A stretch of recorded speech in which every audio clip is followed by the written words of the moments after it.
I'm going to tell a story about teenagers. So when I started this job at Wired, I got an email from this guy, from Kevin Systrom. And I have a very general, very specific rule, which is that if a billionaire invites you to coffee, you say yes. And so I went to go see Kevin. I went down to Menlo Park to go see Systrom. What are you working on? What are you doing? And he talked about some of the products they've launched, some of the interesting things they've had, the building expansion, all that. And then he said, you know what we're really trying to do? I said, what? We're trying to make the internet nicer. Well, why are you trying to make the internet nicer? Well, because kids use Instagram. We're trying to make it a place where kids don't get bullied. Well, that's an interesting idea. Trying to make it a place that's safe for younger people. And how do you do that? And it turns out the way you do that is really complicated and has some interesting trade-offs that I want to talk about. So what he did is he started building a set of algorithms and a set of product changes to make Instagram nicer, to change the whole tone of it. First one, he beta tested on Taylor Swift's Instagram page, which I think is hilarious for all of you in the room who know when you launch a product, you probably don't want to launch it on the highest stakes account on your service, but they did. And this thing they launched was the ability to remove certain words or emojis.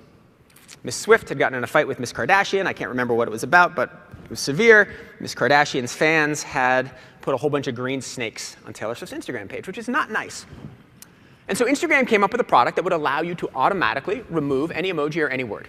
Try to make the conversations more civil. So the first thing we saw was the green snakes disappeared from Taylor Swift's feed. Nobody knew why, because they didn't tell anybody. They didn't tell anybody they'd done this. All the green snakes were gone. Then they told people, and they rolled it out. And so now on Instagram, you can remove certain words. So that's nice. It's pretty simple. That's a pretty basic product change. Next thing they did is they started rolling out anti-suicide tools. Incredibly interesting stuff. So in the beginning, it's just if somebody starts to put hashtag suicide or hashtag cutting, it would put up a little warning. Here's a guidance counselor you can call. Here's a number. Here's how you can get help.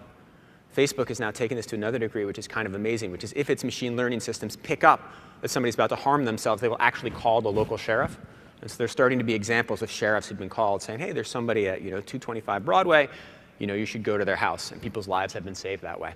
That's the second thing Instagram ruled out was suicide prevention.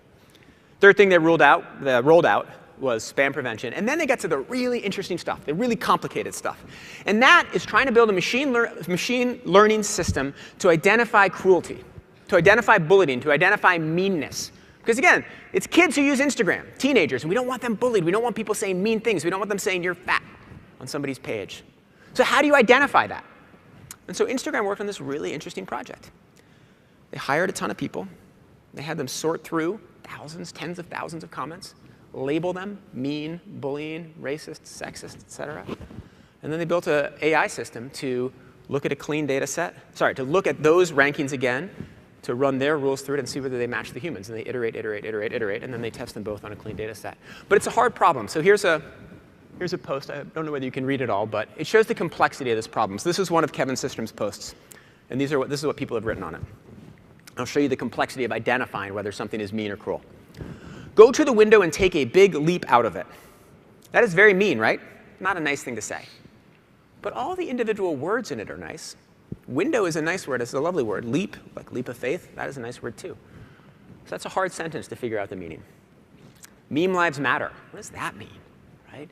It depends on context and time. This is from June of 2016, where Instagram is being criticized for being too kind to Black Lives Matter and too cruel to the right. So it's actually, this is like a political criticism. You suck. That is mean. That's easy. Even I could write a machine learning system that would get rid of you suck. Watermelon, watermelon. I don't know. I saw that. I thought that was nice, right? It's picnic or something. Turns out it's sexual innuendo in the context that it's in. You can delete memes, but not cancer patients. I love meme lives matter. The point is, it's really hard to identify what's cruel and what's not cruel. And so Instagram spent a ton of time on this. This was the biggest project for Instagram over the last year and a half, and they didn't really tell anybody about it.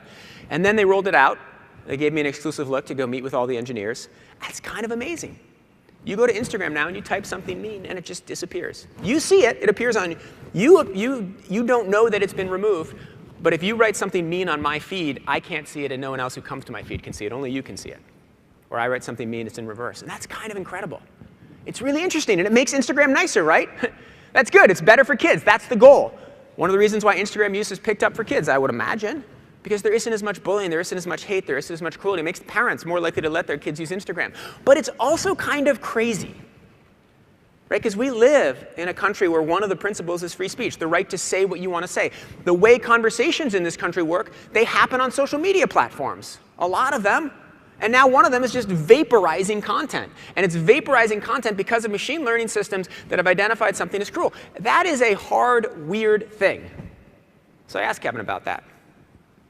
Well, there's an age-old debate between free speech and like, what is the limit of free speech? And is it free speech to just be mean to someone? And I think if you look at the history of the law around free speech, et cetera, you'll find that generally there's a line where like you don't want to cross because you're starting to be aggressive or be mean or racist. And you get to a point where you want to make sure that in a closed community that's trying to grow and thrive, you make sure that you actually optimize for overall free speech. So if I don't feel like I can be myself, if I don't feel like I can express myself, because if I do that, I will get attacked.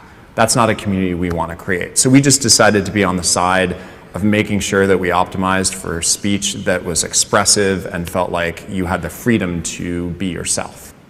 So that's defensible, right? That's interesting. I kind of like that philosophy for my kids, but it's not James Madison. And it's one of those, what I mean when I say that we're making decisions right now that have a huge effect on the way our society develops. The fact that we set free speech as a principle for America had a huge effect on the way America developed.